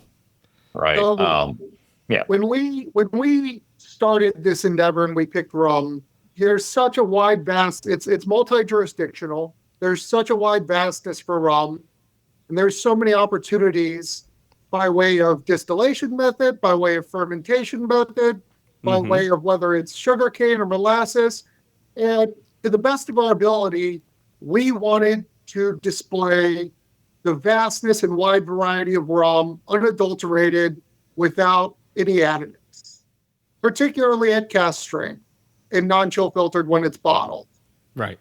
Yeah. And you know, we clearly work with brokers that assist us. And Jordan can get into some of our other options, but you know, we always our calling card, which again, why come to Indiana? We'll show you. We've got unaged up to 18 years of age in house. We carry over 10 jurisdictions of rum currently because we want that vastness and variety, and from a lot of different producers. But that was our intent, was to always have in age and in jurisdiction and in distillation method the variants of rum which can be indicative of the true, you know, category of rum as a whole. Which is We hard have yet do. to make like Yeah. the banana rum, if that's what Turner means by true. No. No, but to Turner's point, and we told people this too, we have a lot of variety, right? We are not a single product, you know, crank it, or even a single source. Right. And we kind of pride ourselves on that. Clearly, we source a lot of Barbados and a lot of Jamaica. Right. However, you know, Venezuela, Dominican, Guadeloupe, Guyana, Fiji, you know, we're open to all. We do, as we mentioned, rum is a tough market here. We do filter it through can we sell it? Yeah. Because we've tried some really cool rums that, you know, I start running the math. And mind you, Turner and I have day jobs. Right. You know, this is kind of a love thing for us, and we don't pull salaries or anything from this. So when we say I run the math, you know, to see if it's financially possible, it's literally just to keep the company going. It's not like out of like, oh, I can take another vacation this year if I sell at this price. Right. It's like I try to run it through the lens of fairness, right? Like for a consumer, because I still think we're in the learning phase for rum, where I want people to try. I want the price point to facilitate a person who's curious trying it, or at least have some rums in that price point. We have definitely sold, you know, we've done a 23-year-old Barbados distilled by Foursquare. It was $2.99 retail. Yeah. Right. I think that's a different demographic of people that are buying that. But we do, especially for unknown jurisdictions, we try to filter it through like, if I were a consumer walking in and I saw this on the shelf and I thought, oh, I've never had an Australian rum, or I've never had it this, right? Like, we don't want the price for them to be like, oh, fuck that. I'll go buy.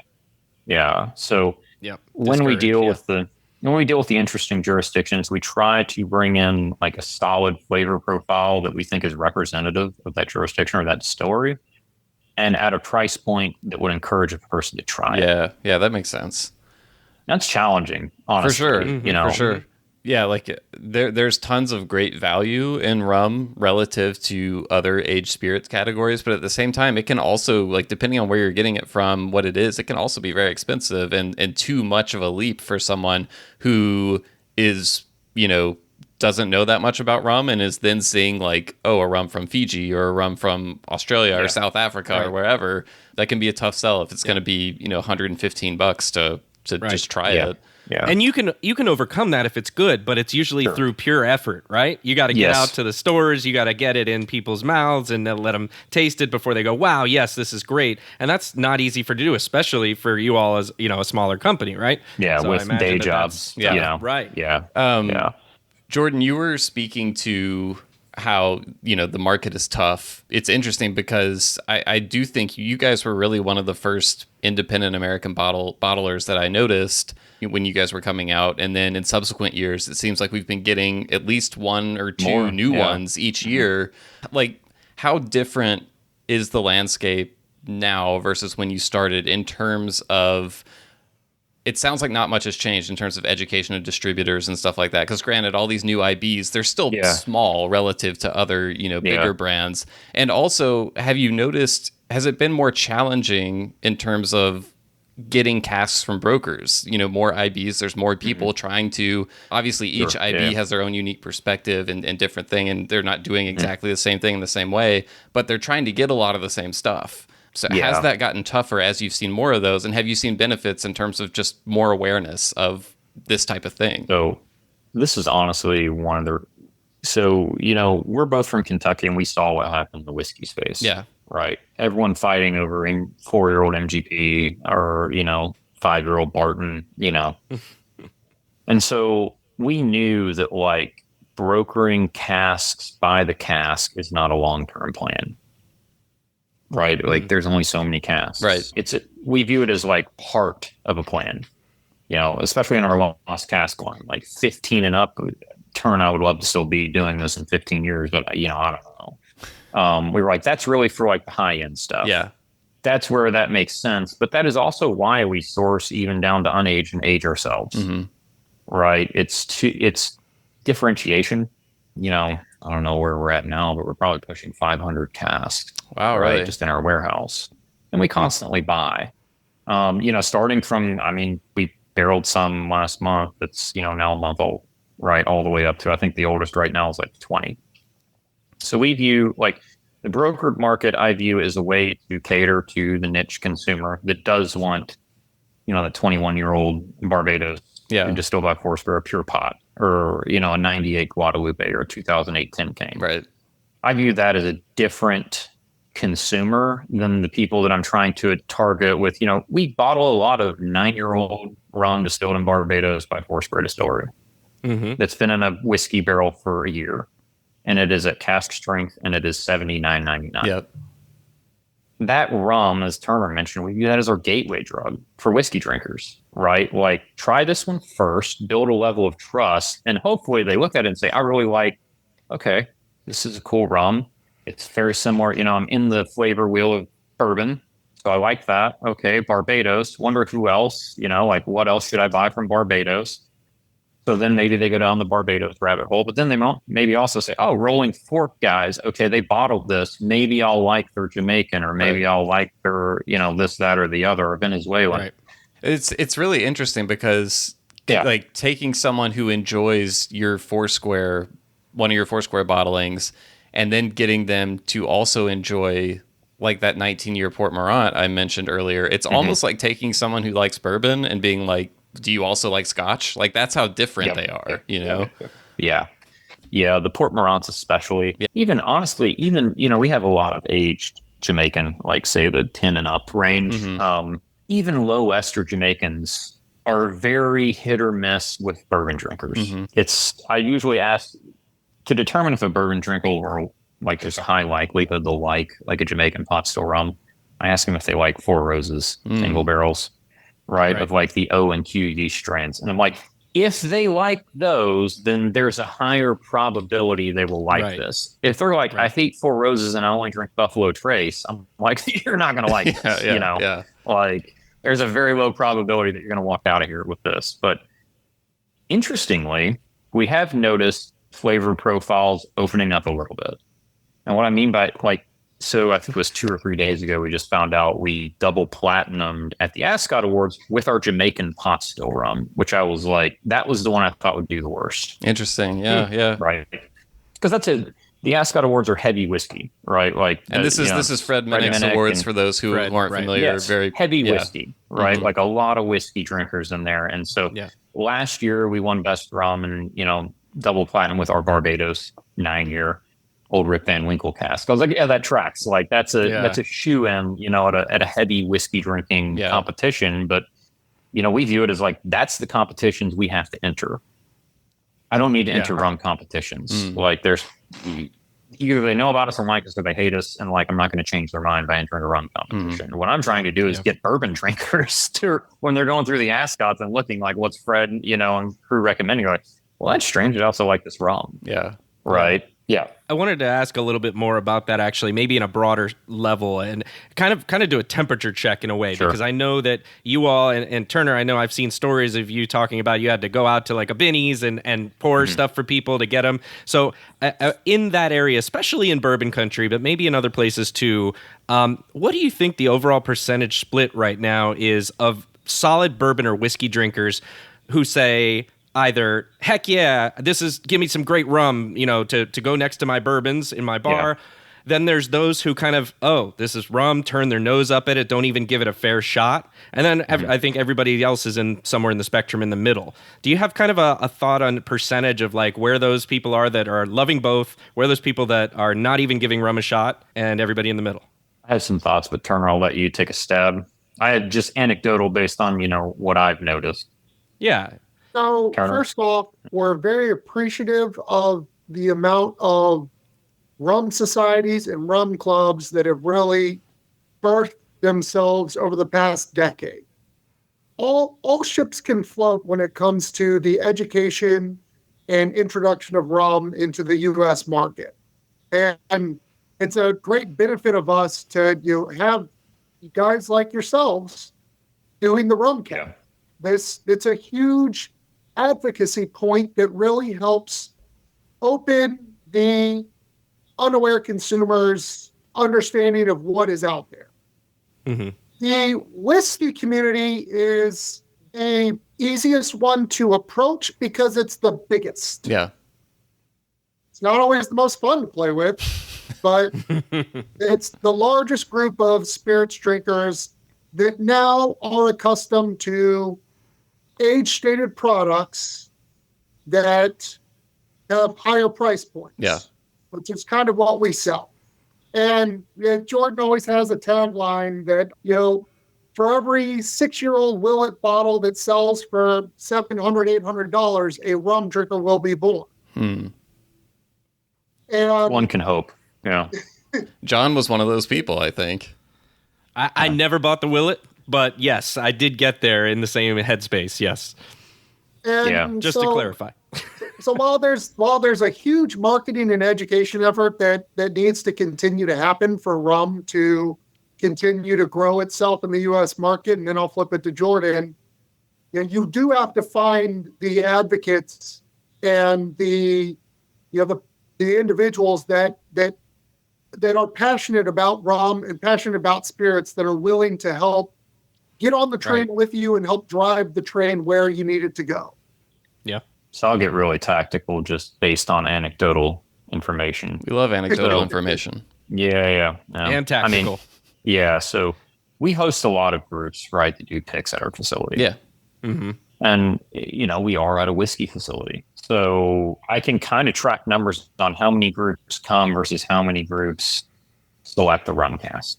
But let me give you a precursor to that. What do you guys think the bourbon to rye whiskey split is? That's a good question. John, you probably have a better position to make an educated guess than I do. Yeah, I mean I would guess it's very small in terms of rye enthusiasm, but I don't know. I would have said probably 75-25 in favor of bourbon. Okay. So it's comical, and I talked to some guys at MGP. I'm like, nobody drinks fucking rye. Everyone writes about it. There's a lot of articles out there about rye. People think they that's buy what I'm rye. going off of. Yeah. And I know a lot of people that have I'm starting a rye whiskey company, and it's over 8-1 bourbon. Rye does not, like, maybe Rittenhouse, Bottle and Bond rye, mixed in some cocktails, but rye whiskey is not as big as people think because there's been so many fucking articles written on rye whiskey, right? But yeah, when you go talk to store owners or, like MGP sells a lot of rye, they're like, no one drinks it. Like, there's a few brands that do really well in cocktails, but it's cocktails. Not like people, I was going to say, exactly. There's some specific cocktails that call for rye, even as a non-cocktail myself, rye, that I know that's probably where a lot of that's coming from. But even then, it's a few specific brands that have dominant. You have Bullet Rye, you have Rittenhouse, Bottled and Bond Rye. Yep. Like, I don't know, maybe Wild Turkey 101 maybe makes an appearance occasionally, but like it's just not as many as people think. So I'm just going to say bourbon to rum, right? We're probably worse than 25-1 out of 25 groups. Maybe one will take a rum barrel. Wow. Yeah. Wow. Yeah. And part of it's price point, right? Like, this is the thing Turner and I, like, we're trying our damnedest to get very solid products that are comparable in price and quality to whiskey at very, and that's hard. That is, you can make, like, the high end space. Like, the 23-year-old Barbados Pour Spur we sold, right? Sold it for $300. That's easier. Like a 23-year-old Pappy Van Winkle's what, $5.99 retail now or something? Okay, that's a little easier. But to get in that $40 to $80 range, right, on a single cask with, like, say 8, 9, 10 years of aging.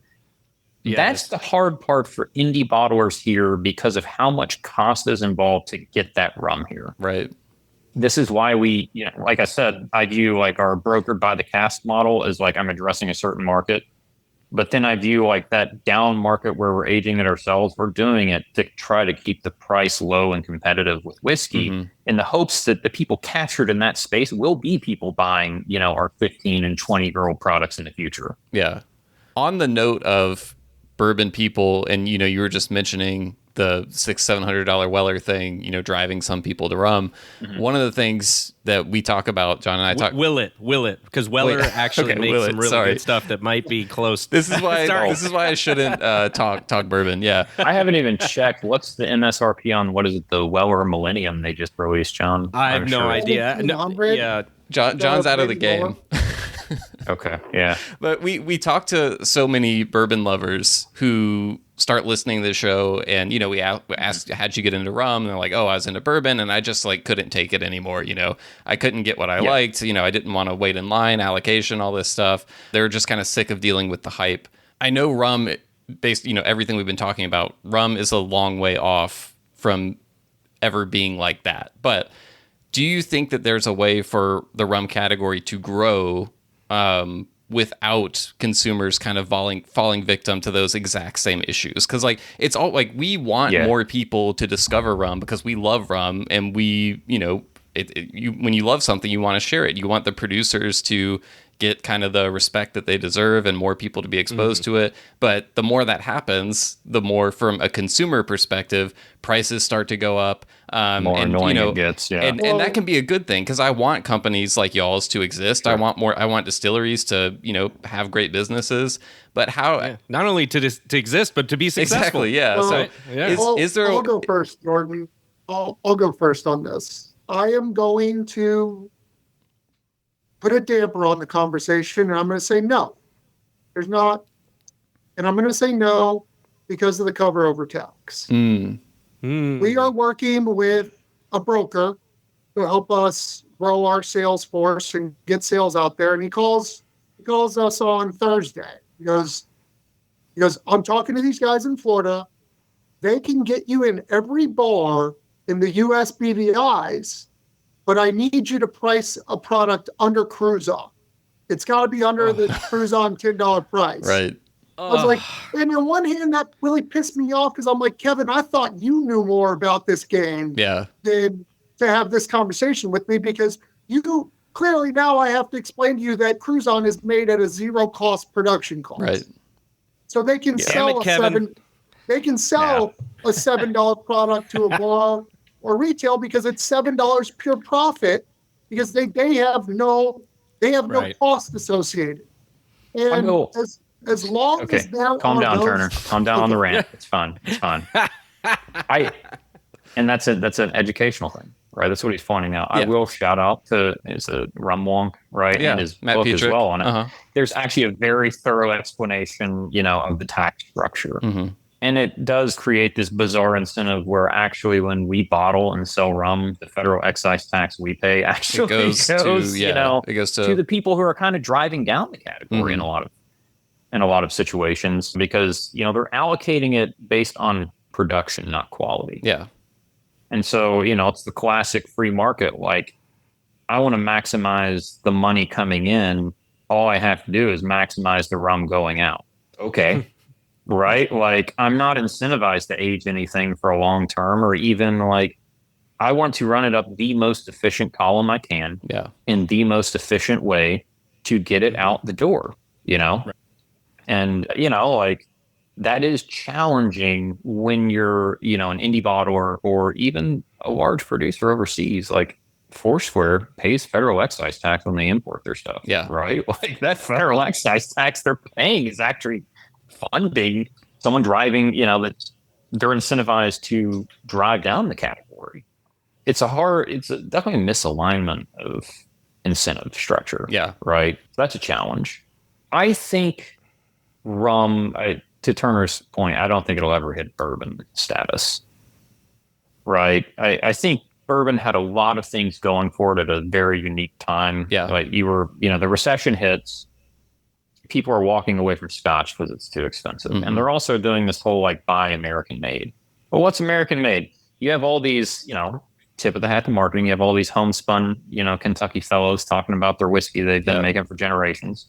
It's a third the price of scotch at that time. Like, Elijah Craig 12 was $20 a fifth. Elijah Craig 18 was under $50.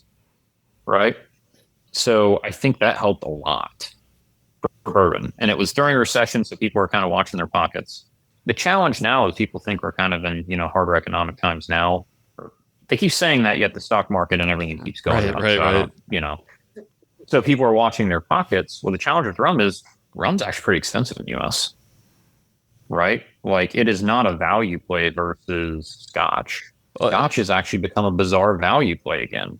Well, and it's especially when you look at kind of this probably isn't the technical industry term, but I call it like mid-market rums. And it's that $40 to $80 range that you were talking about, where like, can I get something, 8 to 10 years age, not 80 proof, and with a lot of flavor. And it can be hard to find stuff consistently in that price. And there's great stuff. There's great stuff that's under $40, The Doorley's line exists, but I'm talking about analogs for the types of those 10-year Barbados rums that you guys are putting out. It can be tough to find stuff that's in that price range and available and pack some kind of character.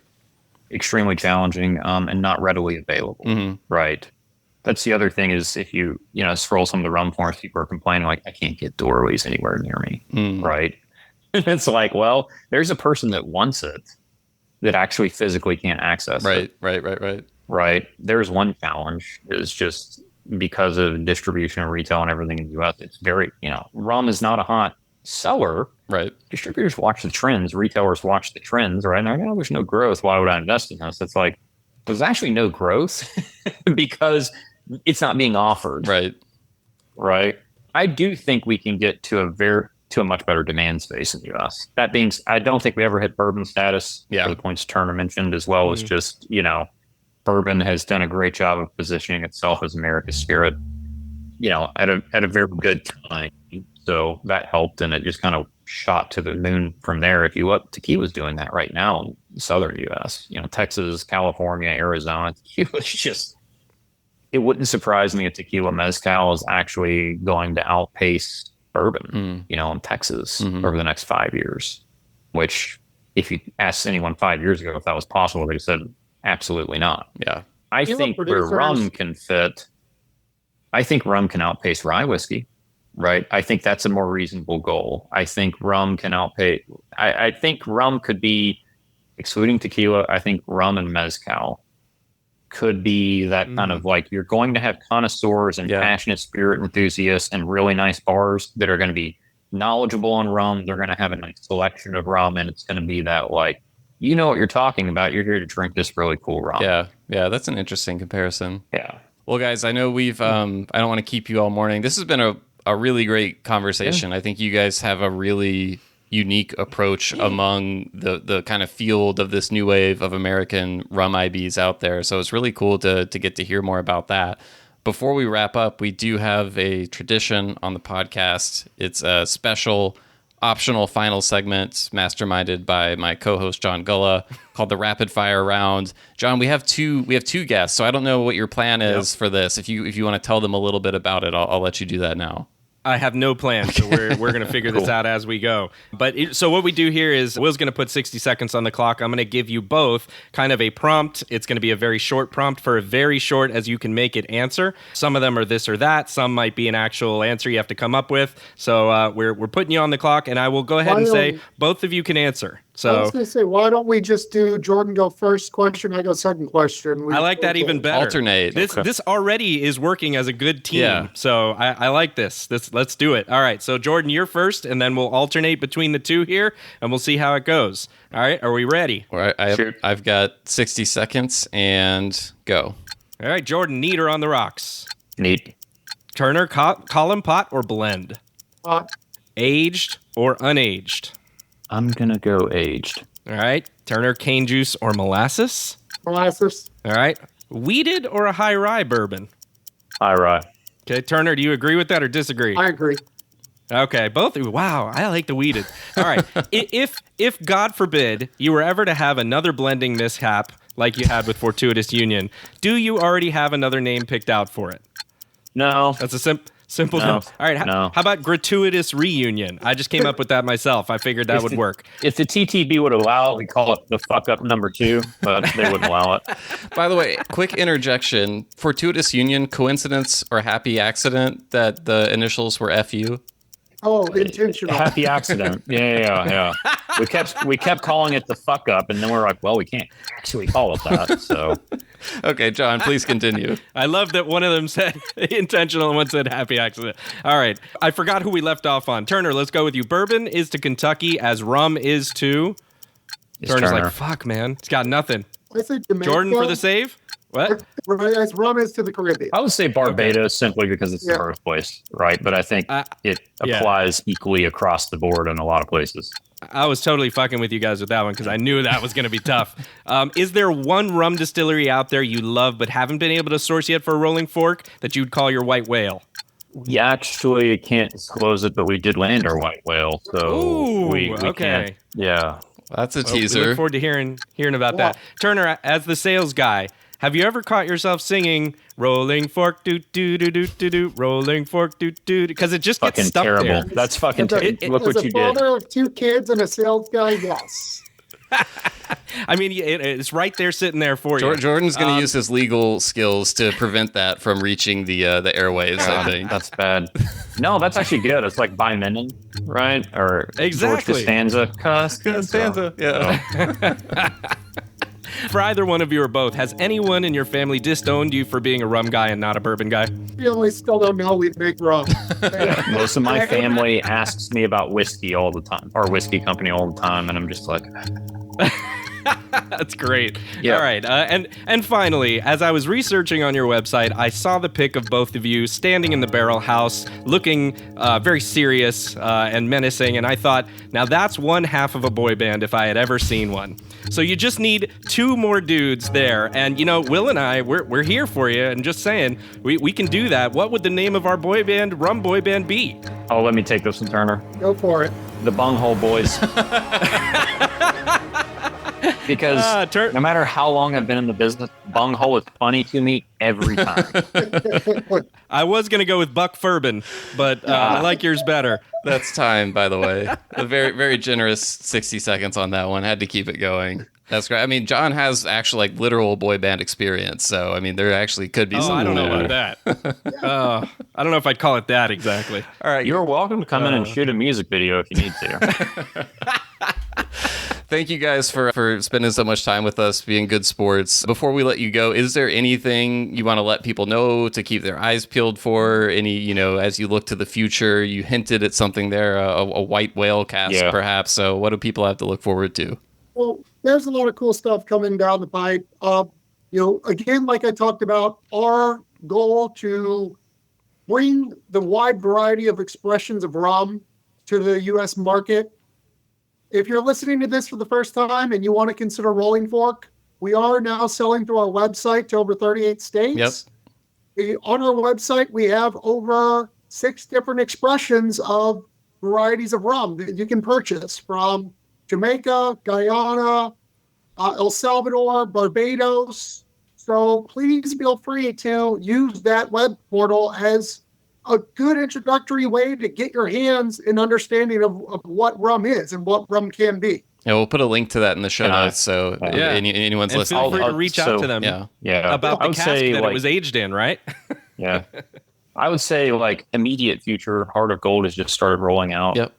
Like seriously, people try it and give us your feedback, even if you hate it. I made a great daiquiri with it yesterday. It was, I really enjoyed it. I've heard it does really well in Mai Tais as well. Oh, interesting. Yeah. So we tried it in a painkiller, and it actually does really well in an old fashioned. Yeah. Right. If you do a rum old fashioned, because of the barrels we use, and then probably next month we will be dropping one of our 2 like small batches for the year. So. Cool. I think I'll just go ahead and share. It was an 8-year-old rum distilled in Barbados by Foursquare Distillery that we've had for 2 years, and it is in casks that were previously old Rick Van Winkle casks. Okay. So it's a 4-barrel small batch. It'll be 10 years old. It'll be under 1,000 bottles. We do. I don't know if you guys tried our Amberana cask from the fall last year. I did. Yes. Yeah. Very nice. Yes. Polarizing, but some people hate Amberana. Some people love it. So the Brazil going, by the way, because that was another one that had Amberana. Yeah. Amberana is a polar. It's kind of like throwing out a high ester Jamaican to people. It's polarizing. That's some so people love it. Some people hate it. Because to me, it's such like a comforting flavor profile. Like who doesn't like a little cinnamon toast crunch vibe kind of going on? Exactly. It's so different. So the people I found that hate it, and I had one guy I really trust, like, I hate this shit. He told me, he's like, to me, it's kind of like, how some people say cilantro tastes like dish soap? Yeah. See, for me, I'm like, cilantro, throw it on there, baby. Yeah, right? I'm like, I don't care. Yeah, and when they say that, I'm like, I don't know what the fuck you're talking about while I'm eating my taco. For him, he said, it literally tastes like dirt. Really? What? So I think it's like a taste bud thing. We need a scientific study on this to determine if it's like the cilantro thing. For some people, it is not a pleasant flavor. So I found it. Yeah, it's like kind of 1 in 5 people absolutely hate the flavor. That is very interesting. Wow. I wonder if it's just an expectations thing though, because sometimes your expectations will fuck with you if you tell somebody you should try this, like this is going to be really different than any other rum on the table that you're going to try, and see if that adjusts what happens with it. Fair. All right. Our Amberana batch tasted like fucking a cinnamon roll, right? Like, with vanilla. I was like, well, that was, unexpected.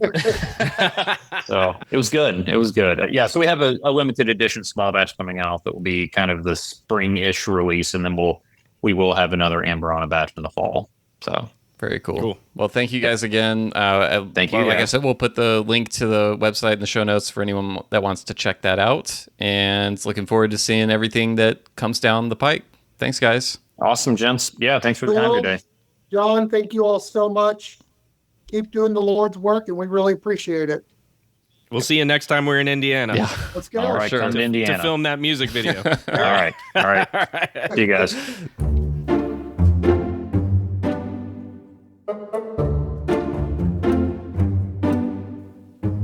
All right, thanks so much, everyone, for listening to another episode of the Rumcast. If you want to check out some of these rums from Rolling Fork that we've been describing, we will put a link in the show notes to their website. And as Jordan and Turner mentioned, they have an online store that ships to a lot of states in the U.S. I was surprised to see even Tennessee is included. Florida, too, I think, as well, John. So you can check that out, order some of their rums if you are so inclined. And like we mentioned in the intro, John and I are about to taste through several of those rums that are available on their site in a bonus episode for Patreon subscribers. And I don't know, maybe we'll be in agreement. Maybe we'll get into some fights over which ones we prefer and not prefer. I don't know what's going to happen, John. There's 6 opportunities for a fight, so I think anything can happen when we get 6 rums deep. So I'm looking forward to that. So anyway, also, if you have Rolling Fork thoughts, questions, comments, send us an email, host@rumcast.com. That's host@rumcast.com. Or you can find us on social media. John, where can they find us? We are at the Rumcast over at Instagram, Facebook, and X/Twitter. You can get us on any of those platforms. Find us and YouTube. Don't forget YouTube. We've got some YouTube starting to roll in here. We do. You see what I did Subscribe. there? Yeah, rolling in.